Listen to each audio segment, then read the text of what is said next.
Hi, Alosh Olinov here. Today I'd like to share with you some of the questions that you guys have posed in the last week. Firstly, thank you so much, as I haven't had a response to any of my mailers, such a response in the last 15 years. We have had over 200 people that have posed genuine questions and comments on grey water and rain catchment and so on.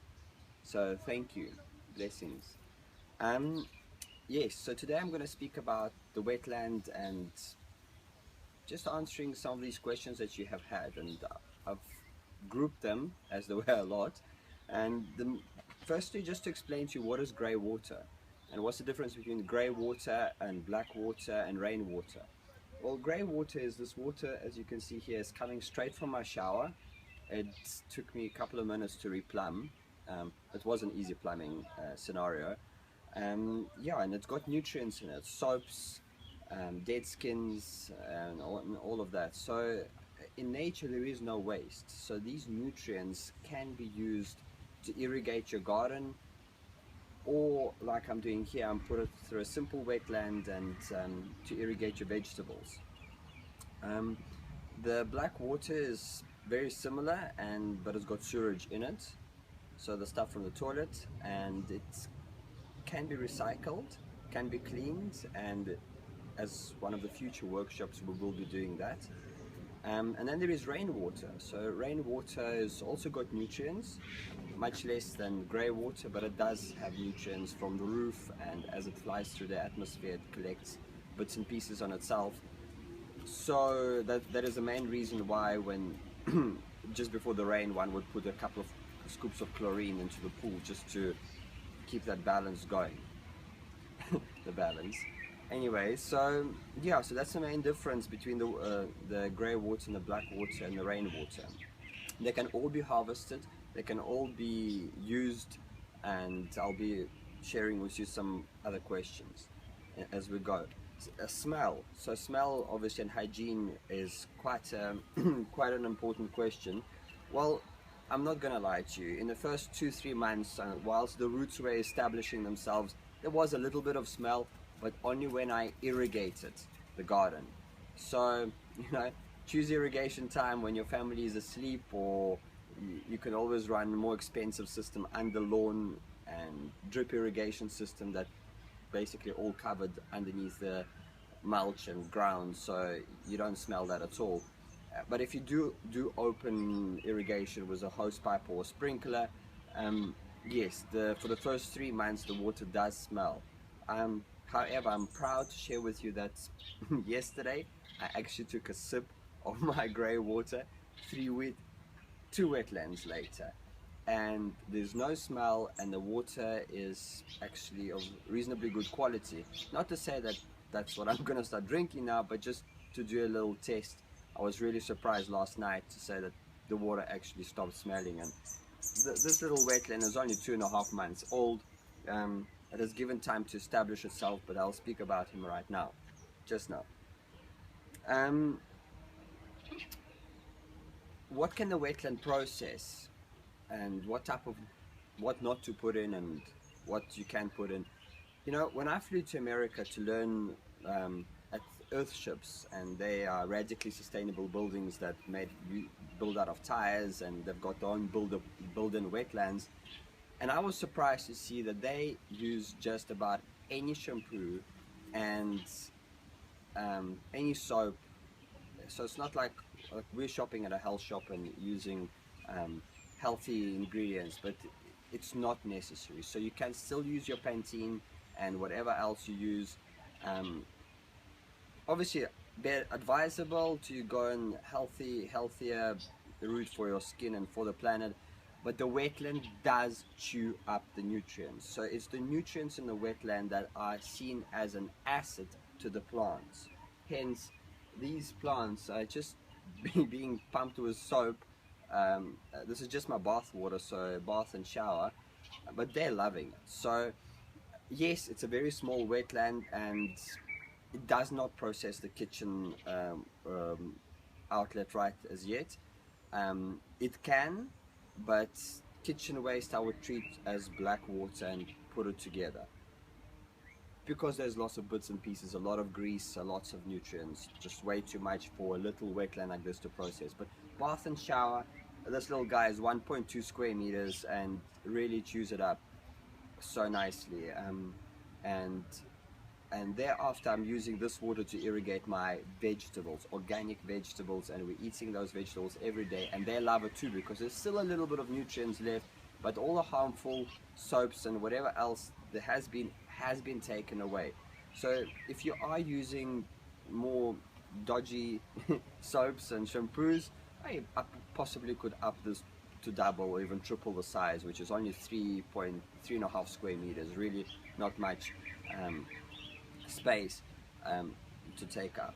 Yeah, what not to put in, avoid putting extreme chemicals like bleach and jig that you pour down the drain, or drain cleaners that will kill all the bacteria and microorganisms in the wetlands. So please don't do that. Just your shampoos and soaps will do real well. And yeah, next question is storage of grey water. Generally we don't store grey water. It's not something that you can store. Rainwater, but grey water, since it's still got some nutrients, you generally use it. So it will go through a wetland, it will overflow, and then it goes to possibly another wetland, it can overflow again, and then it can go to a storage tank out of which you can pump it out. And in future videos I'll show you the whole system. Or you could have a pump, submersible pump on the corner of this wetland and pumping it straight out of here to irrigate your garden as well. So we generally use it as we accumulate it. So after 5 days of being stored, which gets to about 1,000 liters, you want to just, you know, irrigate it out to your garden. And yeah, so do use your grey water. It's not a thing to store, it's just let it flow. Another question, maintenance. Oh, hang in there. My tripod just a little bit. Another question is maintenance. There is no maintenance on this wetland as such, except for, I don't know if you can see now, but at the end of my pipe here on a plumb, there is just a little stocking, which catches the hairs and little bits of, you know, bigger bits from the bath. Maybe a child drops a toy or something small that goes into the drain. So that little sieve, once 3 to 6 months, could be just emptied out and replaced back over. So really there is no maintenance. The plants are the system. The plants do all the cleaning themselves. As long as you don't put any harsh chemicals, they'll carry on thriving and living for indefinitely.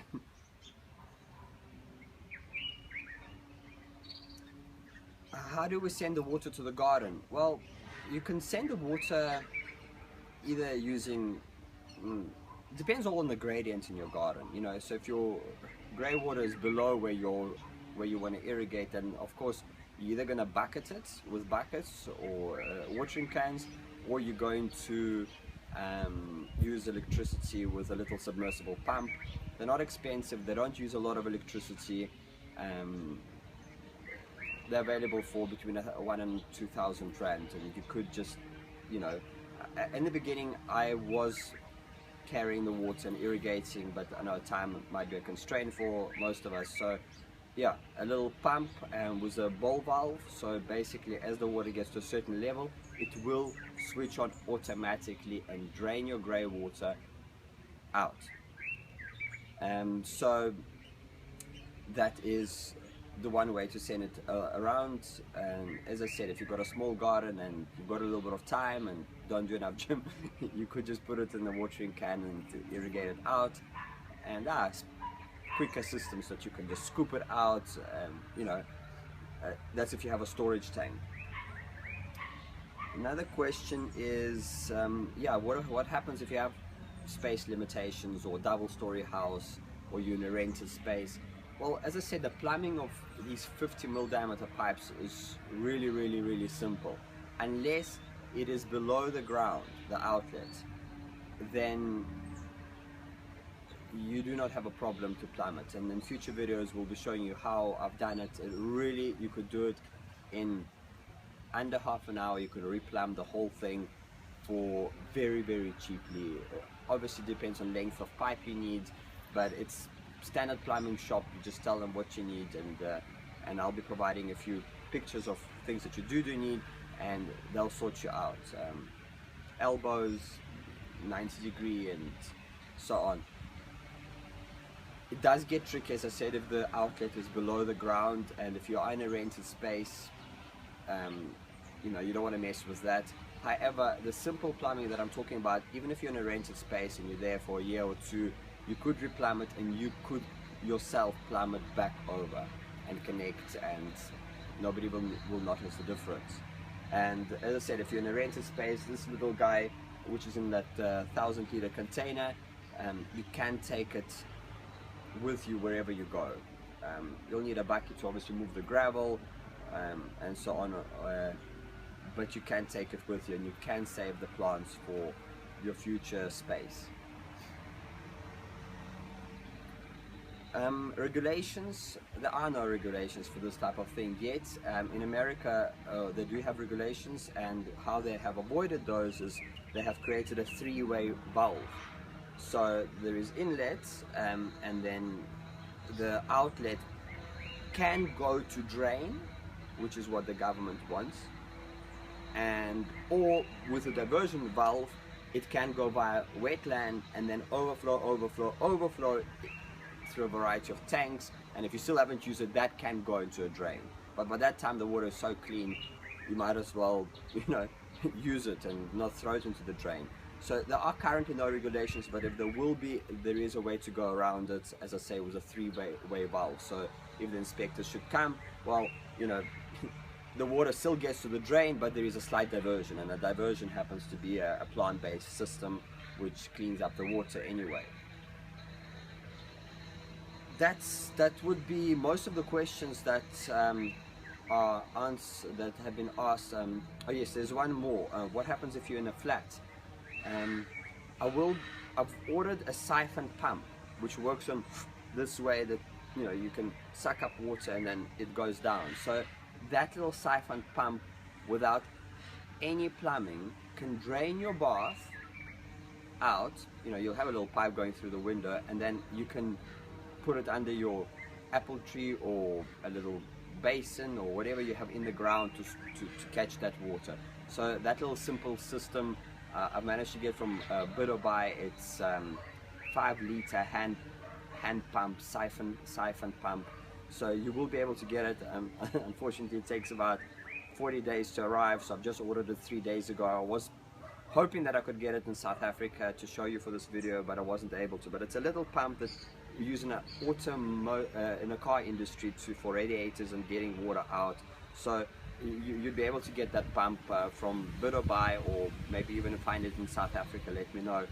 And with that pump you'd be able to get the water started, disconnect it, and you know, drain your entire bath wherever you want. So there are simpler ways, but as my mom taught me, you know, take a bucket if you're in a flat and, you know, irrigate your little plants with the bath water, or use it to flush the toilet. So my mom would never drain the bath, she would leave it there until she used it to flush the toilet. In America they do use grey water from the wetlands, automatically plumbed back to your toilet. So when you flush your toilet, the water tops up in a toilet from the wetland. Obviously goes through a charcoal filter and so on, so you don't have, you know, any little bits at all, although they're fine. I mean, there's lots of bits in the toilet anyway. But you can use this water to flush the toilet, and you can automate it to go back to the toilet simply. One more thing I'd like to add is that you can use your bath water and your shower water straight into any of your trees, whether it being fruit trees or ornamental trees. You can use your grey water straight, as long as you don't put jig and harsh chemicals into your water. Your trees will love it. In fact, plants irrigated with grey water are naturally much stronger, much healthier, because of the nutrient content and the lack of chlorine that's been evaporated from the water. Only when you come to highly water-based vegetables such as tomatoes and lettuces and cucumbers, that's where I would just put the water through a little wetland and you know, irrigate my veggies with that water. Just helps to take out the phosphates and whatever other nasty stuff in your shampoos there is. But as I said, grey water on your lawn or any of your trees or shrubs or roses, they're going to love it. So please start using your grey water. Love to hear your comments. Scroll below and leave a comment or hit a reply button and let me know what you're thinking. Namaste.